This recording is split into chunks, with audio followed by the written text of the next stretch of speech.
Brigadier General Thomas Wright had 2 weeks to live. Stage 4 pancreatic cancer. Inoperable. Terminal. Wright had commanded troops, had made life and death decisions, had sent soldiers into combat. But now, Wright faced Wright's own death. And Wright had one final mission. One last order to give. One secret Wright needed exposed before Wright took it to the grave. Wright called Wright's aide into Wright's hospital room. Major Sarah Knox. Loyal, competent, trustworthy. Wright handed Knox a flash drive. Wright said to Knox, voice weak but determined, "When I'm dead, release this. Expose them. Promise me." Knox promised. 3 days later, Wright died. Full military honors. Flag-draped coffin. 21-gun salute. Hero's burial. And Knox kept Knox's promise. Knox reviewed the flash drive. What Knox found made Knox's blood run cold. Evidence of systematic corruption. 8 generals accepting bribes from defense contractors. Billions in fraud. Equipment contracts approved not because gear worked, but because executives paid off decision-makers. Soldiers dying because body armor failed, because vehicles weren't properly armored, because weapons malfunctioned, all approved by generals who took money. Wright had documented everything. 20 years of corruption. Names, dates, wire transfers, meeting recordings, irrefutable proof. And now Knox had it, had to release it, had to honor Wright's last order. But the generals named on that drive were still in power, still had resources, still had connections. And they knew Wright had given something to Knox. They were coming to get the drive, to silence Knox, to bury the truth with Wright. Knox had 48 hours before they found Knox, before they killed Knox, before Wright's last order died with Knox. Knox sat in Knox's apartment reviewing the evidence. The flash drive contained thousands of files, contracts, communications, bank records, audio recordings. Wright had been gathering evidence for years, secretly, carefully, building an irrefutable case. The corruption was staggering.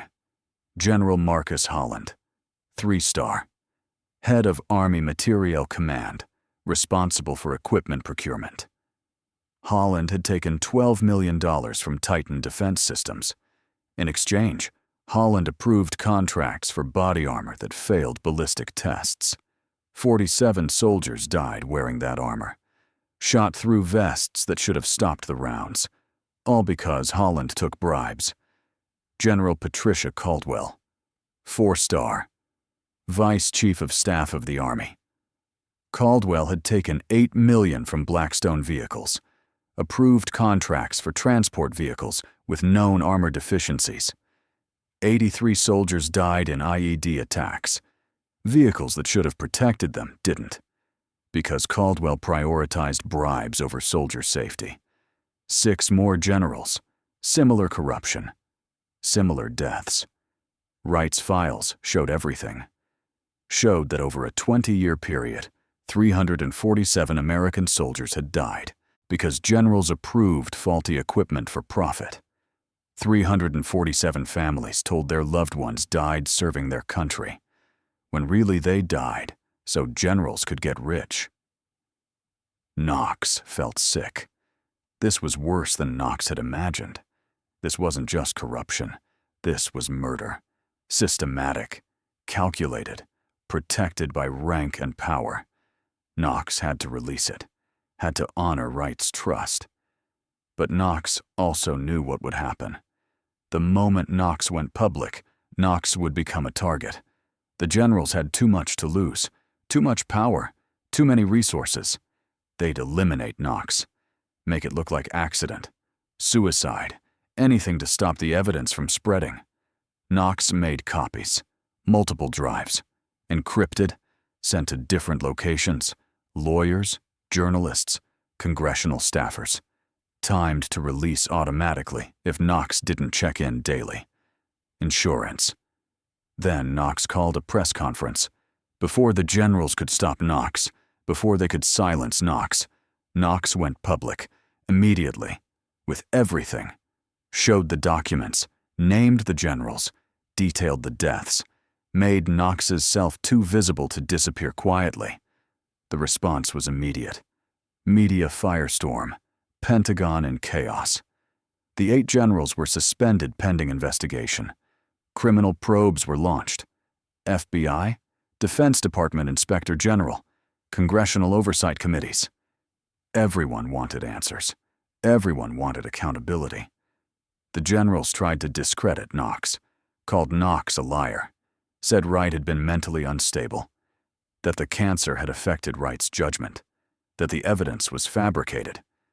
But Knox had anticipated this, had authentication from independent forensic experts, had verified every document, every recording, every transaction. The evidence was real, undeniable, irrefutable. Before we continue, drop your name and city in the comments. Let's see how far this story reaches around the world. 3 days after the press conference, Knox was walking to Knox's car when Knox noticed surveillance. Professional. Multiple vehicles. Not law enforcement. Private. Knox got in Knox's car, started driving. The vehicles followed. Knox called 911, reported being followed, gave location. But the vehicles closed in. Boxed Knox in. Forced Knox off the road. 3 men approached. Armed. Professional. Not hiding faces. Confident they could act with impunity. The lead man said to Knox through the window, "Major Knox, you have something that doesn't belong to you. Give us the drive. Walk away. Live." Knox said to the man, "I don't have it. It's been distributed. Journalists, lawyers, prosecutors. You're too late." The man said to Knox, "Then you're a liability. Nothing personal. Just business." He raised his weapon. Knox saw death coming. Then sirens. Police responding to Knox's 911 call. The men scattered. Fled. Knox survived. Barely. But Knox understood. The generals weren't backing down. They were escalating. If they couldn't silence the evidence, they'd silence Knox. Make an example. Intimidate other potential whistleblowers. Knox went into protective custody, federal marshals, safe house. But Knox didn't trust them, didn't trust anyone. The corruption went deep. The generals had connections everywhere. Knox needed leverage, needed to ensure Knox's safety by making Knox's death more dangerous than Knox's testimony. Knox made a decision. Knox reached out to the families, the 347 families whose loved ones had died because of faulty equipment. Knox gave them the evidence, showed them how their soldiers had died, not heroically in combat, but unnecessarily because generals took bribes. The families were devastated, then furious, then determined. They formed a coalition, hired lawyers, filed lawsuits, wrongful death, government negligence, criminal conspiracy, and they made Knox the key witness. Knox's testimony was essential to every case. Killing Knox would make Knox a martyr, would strengthen the cases, would guarantee convictions. Knox's death became liability instead of solution.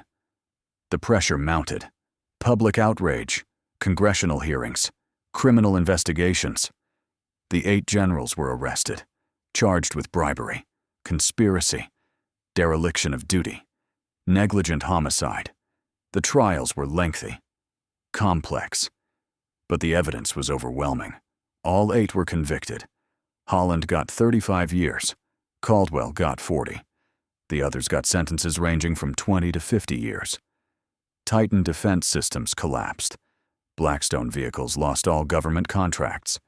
Defense contractors across the industry faced new oversight, new regulations, new accountability, changes that might prevent future corruption, future deaths. Wright's evidence had destroyed careers, dismantled companies, reformed an entire system, and Wright had done it from Wright's deathbed. With one flash drive, one last order, one final mission. If this story is gripping you, hit that like button and subscribe. Tell me where you're watching from in the comments. These stories need to reach everyone. Knox attended every trial, testified in every case, faced the generals Knox was destroying. They glared at Knox with hatred, with contempt, but also with fear. Because Knox represented something they couldn't control. Truth, accountability, justice. They'd spent careers believing their rank protected them, that their power made them untouchable. Knox proved them wrong. With Wright's evidence and Knox's courage, they fell. All of them. Convicted. Imprisoned. Disgraced. After the last verdict, Knox visited Wright's grave, Arlington National Cemetery, Section 60, where warriors rest. Knox knelt by the headstone, said to Wright quietly, "I did what you asked, exposed them. All of them. They're in prison. The system is changing. Your last order is complete." Knox paused, then added, "But General, I need you to know, this wasn't just about you. 347 families got truth, got justice, got acknowledgement that their loved ones didn't die for nothing. They died because of corruption. And that corruption has been punished. Your evidence did that. Your courage to gather it. Your decision to trust me. That mattered. That changed everything." Knox stood, saluted, walked away, knowing Wright's legacy wasn't the battles Wright won or the campaigns Wright led. Wright's legacy was the corruption Wright exposed, the lives Wright honored by revealing how they were wasted, the justice Wright delivered from beyond the grave. That was what made Wright a hero. Not the rank Wright held, but the risk Wright took. The truth Wright told. The last order Wright gave. Knox left the military. Too controversial. Too much of a symbol. The Army wanted Knox gone, offered honorable discharge, full benefits, but also made clear Knox's career was over. Knox accepted.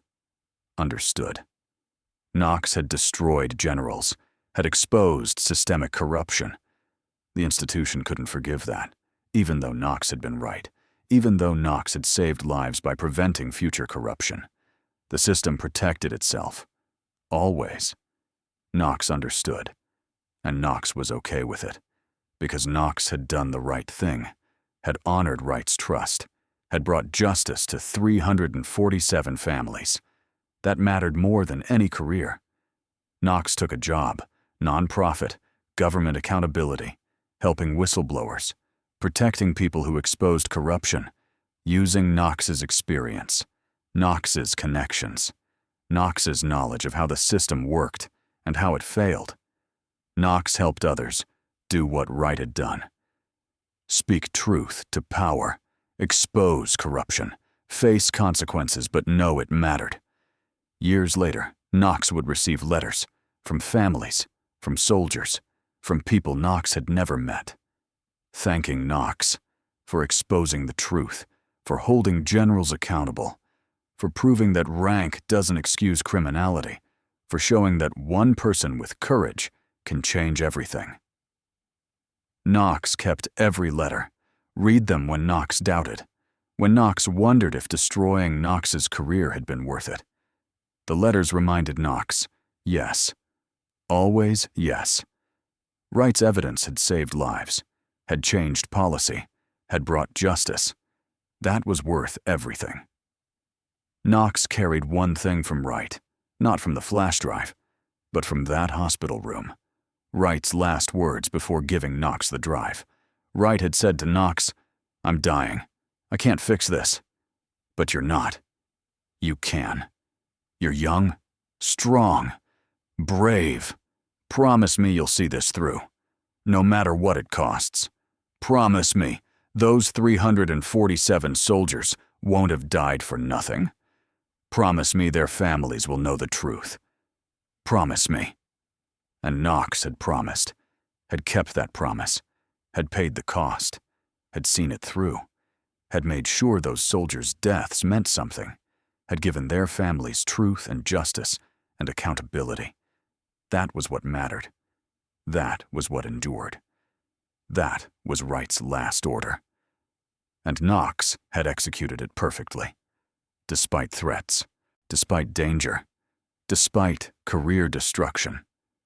Knox had done what Wright asked, had honored those 347 deaths by exposing how they were caused, by punishing those responsible, by changing the system that allowed it. That was enough. It would always be enough. Wright had died with secrets, but Knox had ensured those secrets became public, became justice, became change. That was what last orders should be, not protecting reputations, not hiding mistakes, but revealing truth, demanding accountability, making sure deaths mean something, making sure corruption is exposed, making sure the system improves. Wright understood that.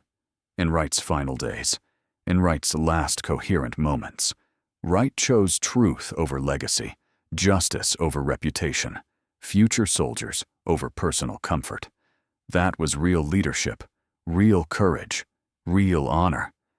And Knox had carried that forward, had turned Wright's evidence into convictions, into reform, into justice. Knox had been the weapon Wright needed, the tool for Wright's final mission. And Knox had struck true, had destroyed targets Wright identified, had completed mission Wright started. That was what military service meant, following orders that matter, executing missions that save lives, being the person who acts when others won't. Knox had been that person. For Wright, for 347 families, for future soldiers who would live because corruption was exposed and punished. That was Knox's legacy. That was Wright's legacy. Together, they had done what was right, despite cost, despite consequence, despite everything. They had chosen truth, and truth had won. That was enough.